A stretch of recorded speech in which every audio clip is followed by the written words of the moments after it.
Hi, అందరికీ నమస్కారం. చాలా సంవత్సరాల తర్వాత సాహసం చేయాలి అని అనిపించింది. మొన్నే అన్నాను చందుతో, ఈసారి నాంపల్లి ఎగ్జిబిషన్ జరిగినప్పుడు నెక్స్ట్ ఇయర్ వెళ్దాము, నాకు జెయింట్ వీల్ ఎక్కాలని ఉంది అని చెప్పాను. ఇది అంతకంటే థ్రిల్లింగ్గా అనిపించింది. అనుకోకుండా మొన్న చందుతో అన్నాను, నిన్న మదర్స్ డే అని చెప్పేసి మేము కొంతమంది మాల్కి వెళ్ళాము, అక్కడ ఇది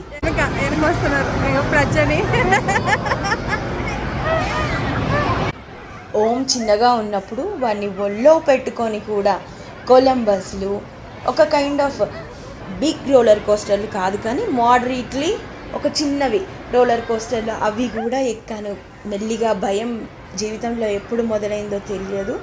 ఇవన్నీ సంగతి పక్కన పెడితే చిన్న చిన్న సాహసాలను కూడా, వాటిని సాహసం కూడా అనక్కర్లేదు, ఎందుకో పక్కకు పెట్టేశాను. కానీ మళ్ళీ అనిపించింది లైఫ్లో ఒకప్పటి పావనిలాగా తయారు అవ్వాలి అని.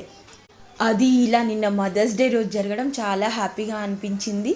తర్వాత కానీ రియలైజ్ అయ్యలేదు, నేను పాపని ఒళ్ళో పెట్టుకొని ఇలాంటి పనులు చేయలేదు. కానీ నిన్న నా పక్కన అది నేను ఇద్దరం పక్కన కూర్చొని చేసాము ఈ ఎయిర్ రేసర్ అన్నట్టు. మరో భయాన్ని కూడా నిన్నే తొలగించుకున్నాను. నేను తర్వాత ఎప్పుడైనా కుదిరితే చూపిస్తాను. ధైర్య సాహసే లక్ష్మి అన్నట్టుగా మళ్ళీ కొత్త ప్రయాణం నిన్నే మొదలైంది అని అనిపించింది. అది మదర్స్ డే కావడం నాకు చాలా సంతోషంగా ఉంది. మీ మదర్స్ డే కూడా అందంగా జరిగి ఉంటుందని భావిస్తూ thank you for watching. Okay, tata, bye bye.